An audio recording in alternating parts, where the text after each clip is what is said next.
우리 한번 따라해 보시겠습니다. 내가 바로 복음의 증인이다. 오늘은 교회력으로 성령 강림절입니다. 예수님의 부활로부터 50일째 되는 오순절날 제자들이 모여 기도하던 마가 요한의 다락방 120명 성도들에게 성령의 충만함이 임한, 성령이 직접 강림하신 날입니다. 예수님은 십자가에서 다 이루었다 하시며 인류 구원의 사역을 완성하셨고, 그리고 부활하셔서 믿는 자들에게 영생의 길을 열어주셨습니다. 참으로 완전하고 놀라운 복음입니다.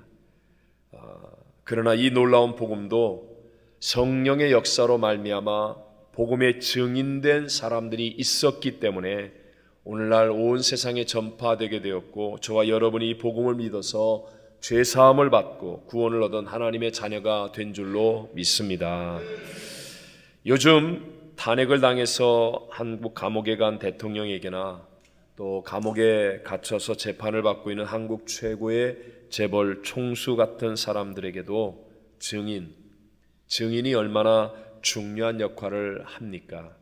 하물며 영생을 얻게 되는 복음에 있어서 증인이 필요하다면 그 증인의 중요성은 더 말할 필요도 없지 않겠습니까? 오늘은 우리의 구세주 예수님이 이 세상에서 마지막 하신 말씀을 통해서 내가 바로 복음의 증인이다 라는 제목으로 하나님께서 이 시대를 살고 있는 우리들에게 주시는 세 가지 은혜를 함께 나누기를 원합니다. 첫째로, 증인이 되는 것은 특별한 사람이 아니라 누구든지 가능하다는 것입니다. 복음의 증인이 되는 선교를 영어로 미션이라고 하죠. 이 말은 원래 군사 용어로 군대 작전할 때 쓰는 말이었습니다. 예를 들어서 왜 유명한 영화배우 톰 크루즈가 주연으로 나와서 작전을 수행하는 액션 영화의 제목이 미션 임파서블이라는 유명한 영화 있지 않습니까? 근데 여러분, 이 영화의 작전을 보면 아무나 감당하는 것이 아니라 특별한 사람들만 할 수 있습니다. 그러나 하나님의 미션, 즉 복음의 증인이 되는 것은 그것과 완전히 다르게 누구든지 가능하다는 것입니다. 자, 오늘 본문에서 예수님의 이 마지막 말씀을 듣고 있는 사람들, 즉 예수님의 증인 되라고 하는 말씀을 듣는 제자들과 초대교회 성도들은 정말 다양한 각양각색의 사람들이었습니다. 먼저 베드로를 비롯한 모든 제자들은요, 거의 대부분이 당시에 처절하게 실패한 사람들입니다. 스승인 예수님께서 잡혀가실 때 지켜드리기는커녕 먼저 도망치기 바빴고, 심지어는 주님의 면전에서 부인하고 저주까지 했던 그런 처절한 실패자들이었습니다. 그리고 나머지 사람들도 핍박받는 노예 출신이거나 학문이나 배경이나 권력이 없는 사람이거나 특별히 힘없고 연약한 여자들이 많았습니다. 물론 부자도 있고 귀족도 있었지만 아직까지 거대한 세상의 힘이 그들을 핍박하고 있고 그들은 매사에 두려움 가운데 빠져 있었습니다. 성경은 바로 그런 사람들이 복음의 증인으로 택함을 입었다고 하는 사실을 강조하고 있습니다. 여러분, 구약 성경에 보면 이스라엘 백성들이 가나안 땅을 향해 갈 때 최초의 미션을 감당한 그 정탐꾼들을 구해준 사람이 있습니다. 그 정탐꾼들에게 도움을 베풀어준 여리고성의 사람 이름을 아십니까? 바로 기생 라합이었습니다. 우상 숭배하는 그 도시 여리고에서 직업은 여관업을 하는 창녀였습니다. 율법으로 본다면 돌에 맞아 죽어야 할 사람입니다. 그녀의 집은 전쟁의 시대에 가장 위험한 성벽 위에 있었습니다. 조건으로 본다면 이방인이고 여자이며 창기에다가 우상숭배의 여리고성의 가장 위험한 성벽 위에 사는 최악의 조건과 환경 가운데 있는 사람이었습니다. 귀하게 볼 수 있는 것은 정말 하나도 없다고 말할 수도 있습니다. 그렇지만 하나님은 바로 이렇게 약하고 보잘것없는 사람을 통해서 하나님의 위대한 미션을 이루어 가신다는 사실을 우리에게 보여주시기를 원하시는 것입니다. 자, 이렇게 복음의 증인이 된다는 것은요, 누구든지 할 수 있다는 것으로 우리가 알아야 할 미션을 이루시는 하나님 능력, 그리고 복음의 능력, 이것을 우리가 먼저 알아야 한다는 것입니다. 제가 여러분에게 가장 많이 했던 예화 가운데 하나이죠. 제가 초등학교 때 우연히 갔던 부흥회에서 들었던 제 인생 신앙 삶에서 제 가슴에 최초로 남은 첫 번째 예화. 젊은 시절을 방탕하게 지낸 한 사람이 또 중죄를 범하여 감옥에 들어가는데 가중처벌이 되어 긴 세월을 감옥에서 보내게 되었습니다. 이제 중년이 훨씬 지나서 감옥을 나가는데 갈 데가 있어야죠. 생각나는 분은 자기의 어머니밖에 없습니다. 그래서 출소를 한 달여 남겨놓고 어머니에게 편지를 썼습니다. 평생 어머니의 가슴에 못을 박았던 못난 아들이지만 그러나 어머니 한번 뵙기를 원하니까 혹시 어머니가 거절하셔도 할 말이 없지만 어머니가 나를 용서해 주신다면 집 앞에 있는 감나무에다 하얀 손수건 한 장만 걸어달라고, 그러면 내가 그것을 표식으로 보고 들어가 어머니를 만나고 싶다고 편지를 보냈습니다. 그리고 출소를 하고 난 다음 그날에 맞추어 이제 기차를 타고 고향집을 향해 가는 거예요. 당시에 완행기차를 타고 칙칙폭포 이제 저 앞에 산 어기만 돌면 집이 보입니다. 감나무에 하얀 손수건이 걸려 있을까? 심장이 뜁니다. 두려움과 불안한 마음도 생깁니다. 어머니가 보고 싶어 눈시울이 적셔집니다. 그리고 기차가 도는데 감나무가 보이는 순간에 하얀 손수건이 아니라 집에 있던 이불에 하얀 호청을 다 뜯어서 그 감나무를 칭칭 감고 있는 모습을 보게 되지 않습니까? 여러분, 이것이 어머니의 용서이며 뜨거운 사랑입니다. 이 어머니의 마음을 주신 분이 누구라고요? 하나님 아버지시라는 것입니다. 여러분 다 아는 이야기 아닙니까? 그런데 저도 할 때마다 또 준비할 때마다 여러분은 들을 때마다 마음이 뜨거워지고 눈물이 나지 않습니까? 왜 그렇습니까? 이게 바로 복음의 능력과 같은 것이기 때문입니다. 복음은요, 측량할 수 없는 은혜입니다. 복음은요, 무엇인지 용서할 수 있는 능력이고 받아들여주는 능력입니다. 복음은 누구든지 다시 주님과 하나가 되어서 새 출발할 수 있게 만들어주는 능력이 있는 줄로 믿습니다. 그래서 복음의 증인이 될 사람은 어떤 사람이냐? 이 회복을 경험하는 사람, 나를 다시 일으켜주는 하나님을 만나는 사람, 이 복음의 능력이 무엇인지를 체험하는 사람이 바로 복음의 증인이 될 수 있는 것입니다. 자, 두 번째, 누구든지 복음의 증인이 될 수 있지만 성령의 충만으로 권능이 있는 증인이 된다라는 것입니다. 오늘 우리가 보았던 사도행전 1장 8절, 예수님이 이 지상에서 마지막 하신 말씀, 다 외우는 말씀 아닙니까? 오직 성령이 너희에게 임하시면 너희가 권능을 받고, 여기까지만 다시 한번 해볼까요? 시작. 오직 성령이 너희에게 임하시면 너희가 권능을 받고, 성령이 임하시면 무엇을 받아요? 권능을 받는다는 것입니다. 여러분, 우리가 이미 경험해서 잘 아는 것처럼 세상은 항상 우리에게 염려와 근심을 가져다 줍니다. 그래서 뉴스나 신문이나 세상 소식을 많이 접하면 접할수록 사람은 더 스트레스를 많이 받게 되는 거예요. 조용한 시골에서 자연을 상대하고 사는 사람보다 도시에서 계속 뉴스를 보고 신문을 보고 사람 소리를 많이 듣는 사람이 더 많은 우울증에 걸리고 고통 가운데 빠지는 이유가 그렇습니다. 하지만 우리 하나님은요, 우리에게 기쁨을 주시는 분인 줄로 믿습니다. 그래서 바로 이 복음을 전하면요, 놀랍게도 우리 안에 기쁨이 넘쳐나게 되는 것입니다. 자, 사도행전 8장 4절과 8절에 보면 빌립 집사님이 성령으로 충만하여서 사마리아 성에 가서, 죄악의 도성인 사마리아 성에 가서 복음을 전했습니다. 그랬더니 그 성에 큰 기쁨이 충만하게 되었다고 성경은 말씀합니다. 한번 읽어보겠습니다. 시작. 그 흩어진 사람들이 두루다니며 복음의 말씀을 전할세 그 성에 기쁨이 있더라. 아멘. 또 로마 황제의 신전이 있던 비시디아의 안디옥에서 바나바와 바울이 가서 복음을 전했습니다. 그랬더니 기쁨과 성령이 충만해졌다고 성경은 분명하게 기록하고 있습니다. 사도행전 13장 49절과 52절만 읽어봅니다. 시작. 주의 말씀이 그 지방에 두루 퍼지니라. 제자들은 기쁨과 성령이 충만하니라. 아멘. 오늘도 마찬가지라는 것입니다. 여러분의 삶에 기쁨이 회복되어지시기를 바랍니다. 그러려면 여러분 복음을 증거할 때 놀라운 하나님의 역사와 함께 우리가 생각하지 못했던 하늘이 주는 기쁨으로 충만해지는 삶을 살아갈 수 있는 것입니다.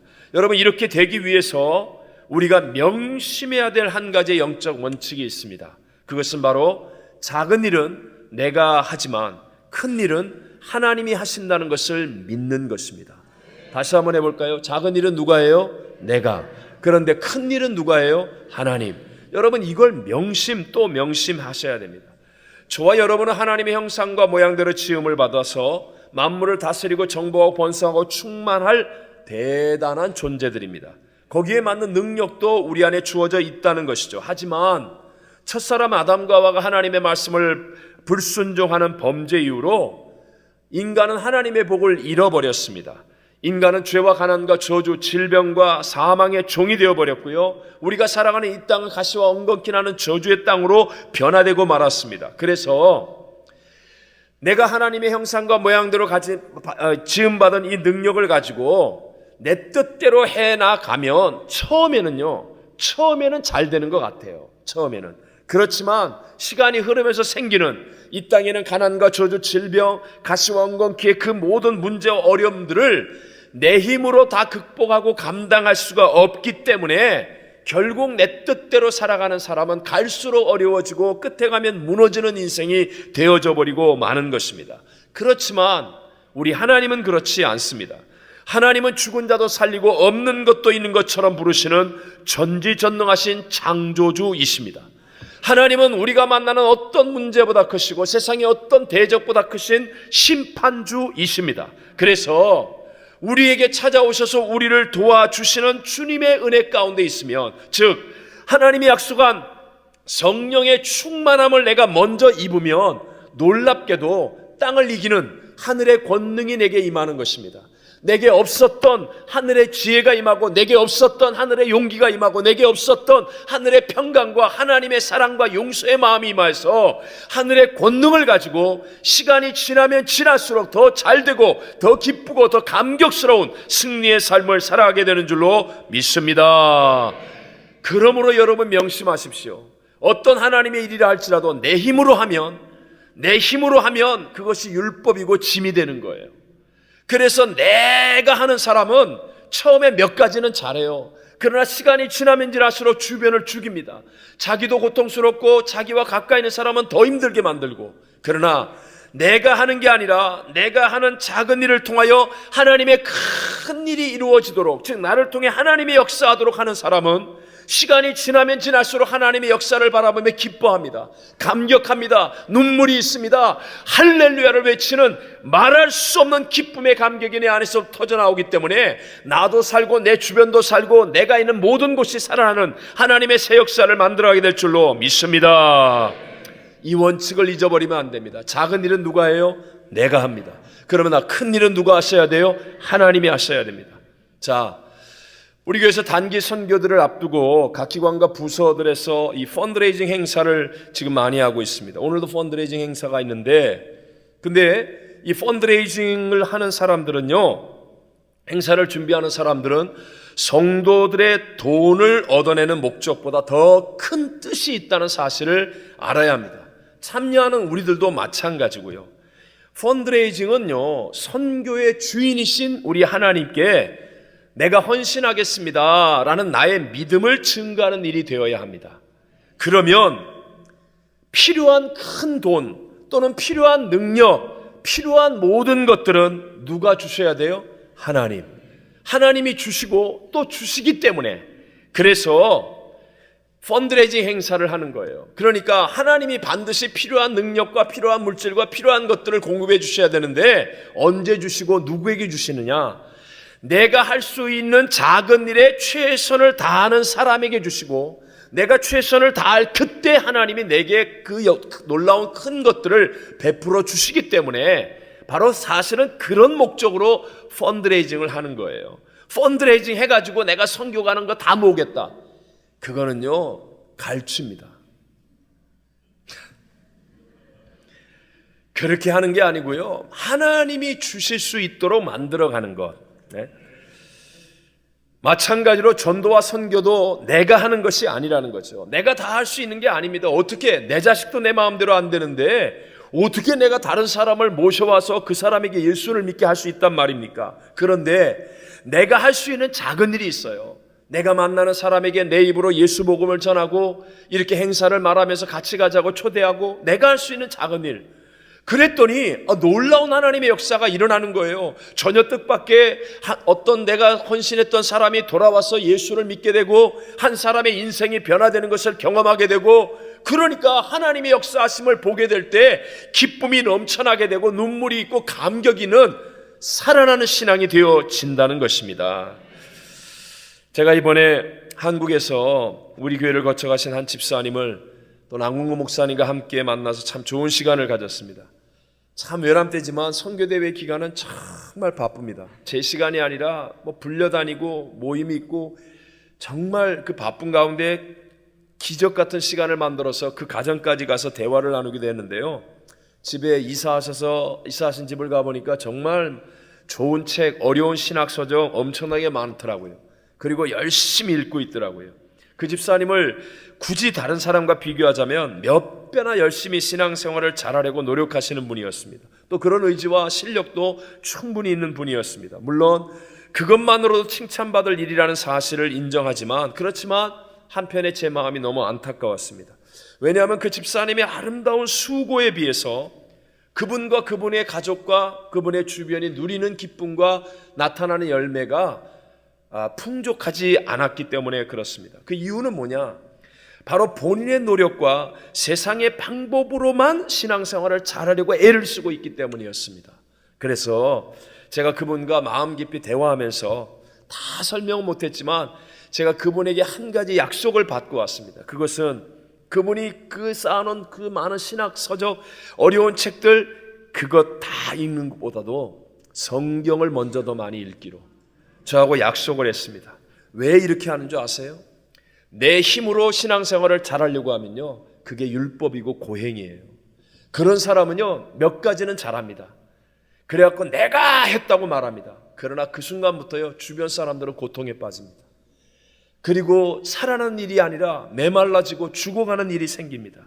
그러나 내가 하나님이 나를 통해 일하실 수 있도록 하면, 그래서 성령님이 내 안에서부터 일하기 시작하면요, 나도 모르는 기쁨이 넘쳐나고 자유함이 가득 차고요, 내 주변이 살아나기 시작하고요, 내가 하는 일 가운데 나도 깜짝 놀라는 하나님의 역사가 일어나서 내 인생 자체가 하나님의 일하심을 바라보는 기쁨과 감격을 누리고 내 주변에는 풍성한 열매를 맺는 승리가 나타나게 될 줄로 믿습니다. 내 힘으로만 하는 신앙생활이 아니라 내가 할 수 있는 것에 최선을 다할 때 나를 통해 역사하시는 하나님이 역사하시는 성령으로 충만한 신앙생활 되어져서 하늘의 기쁨과 생명의 풍성함을 누리게 되시기를 주님 이름으로 축복합니다. 마지막 세 번째로, 마지막으로 성령 충만함으로 권능 있는 복음의 증인은 바로 내가 되어야 한다는 겁니다. 내가 되어야 한다는 것입니다. 여러분, 처음에 예수를 믿고 첫사랑에 빠질 때만 주님을 느끼고 주님을 만나서야 되겠습니까? 내가 그때는 정말 좋았어. 그때 나 예배 드릴 때 막 매일 울었어. 그때 내가 옛날에 봉사할 때는 이랬어 저랬어. 그런 얘기만 하면 되겠습니까?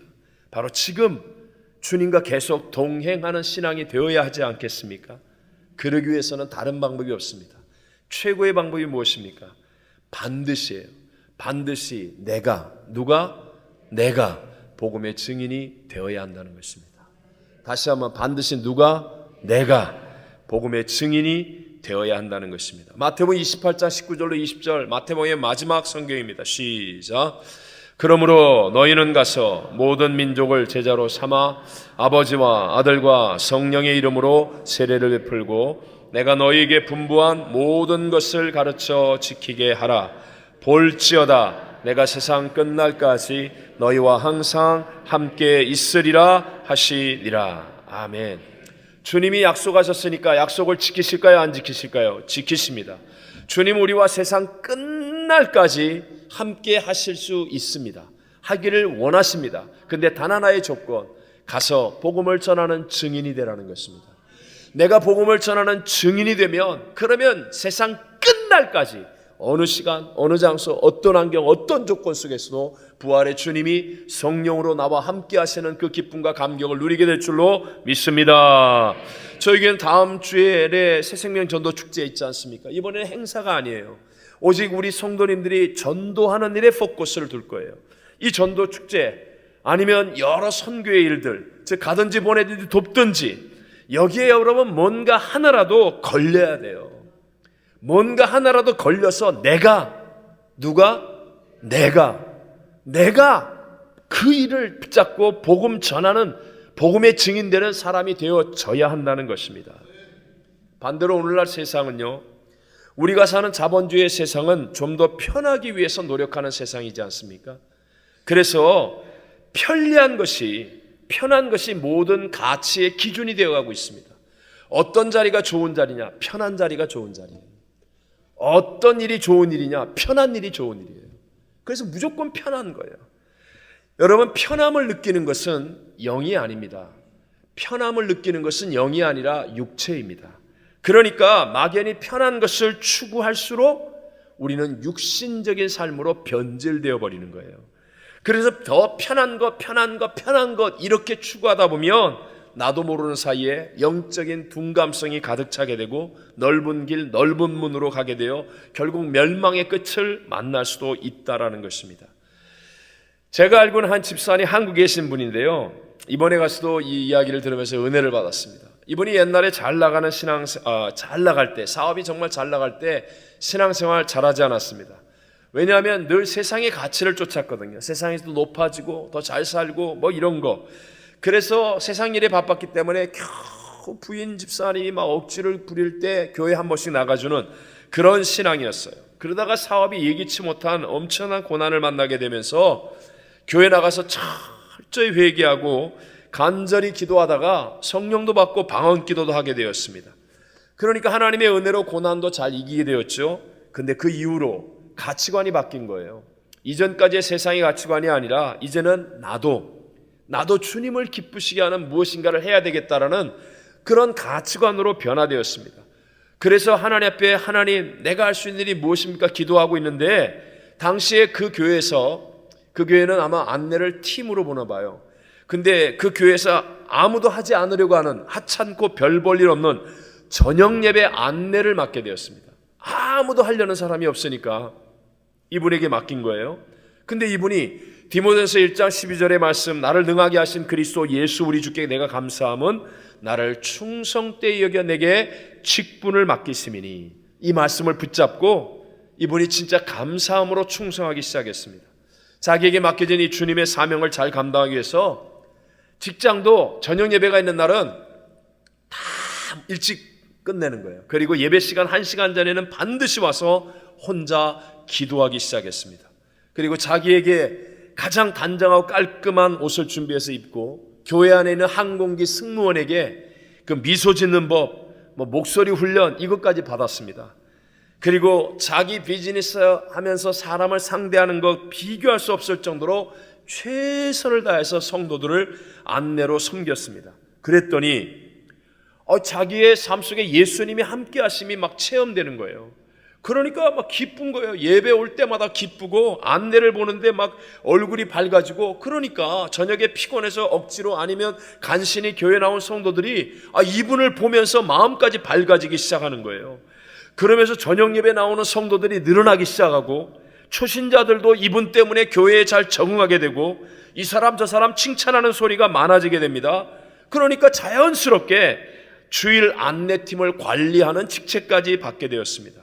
나중에는 교회 전체 안내팀의 위상이 올라가서 아무도 봉사하지 않으려던 부서가 이제는 오디션까지 보고 들어와요. 그래가지고 이제 아무나 못 들어오는 아주 중요한 부서가 되어졌다는 거예요. 복음의 증인되겠다는 그 한 사람 때문에 하찮은 일이 존귀한 일로 바뀌어진 것입니다. 여러분, 오늘 성경에도 말씀하잖아요. 복음의 증인이 되니까 그것이 예루살렘과 다음에 온 유대와 그 다음에요 사마리아와 그리고요 땅 끝까지 이르러 내 증인이 되리라. 점점 더 하나님의 더 커지는 역사를 우리에게 약속하여 말씀하고 있지 않습니까?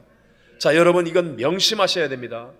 공평하신 하나님께서는요, 모든 사람들에게 반드시 기회를 주십니다. 그런데 준비된 사람에게는요, 그 기회가 복이 되지만 준비 안 돼 있는 사람은 그 기회가 복이 되지 않는 거예요. 그래서 놓치는 거예요. 하나님은 다 공평하게 기회를 주십니다. 그럼 준비된 사람의 특징이 무엇입니까?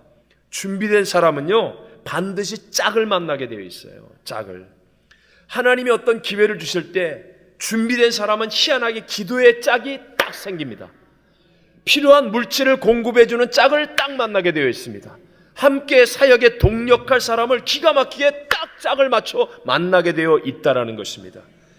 자, 우리 교회 한번 보십시오. 우리 교회가 가든지 보내든지 돕든지 하나님의 사명을 주셨잖아요. 그래서 선교의 기회로 붙잡았더니 정말 놀라움으로 감탄할 정도로 필요한 선교사, 선교지가 짝으로 딱 만나지지 않습니까? 우리 정말 이 일을 할 때마다 필요한 물질의 짝이 딱딱 만들어지지 않습니까? 공급할 어떤 함께 일할 사역의 짝이 정확하게 만들어지지 않습니까? 하나님 앞에 준비되어 있으면 짝을 만나게 되어 있어요. 이렇게 짝을 만나는 최고의 준비가 무엇입니까?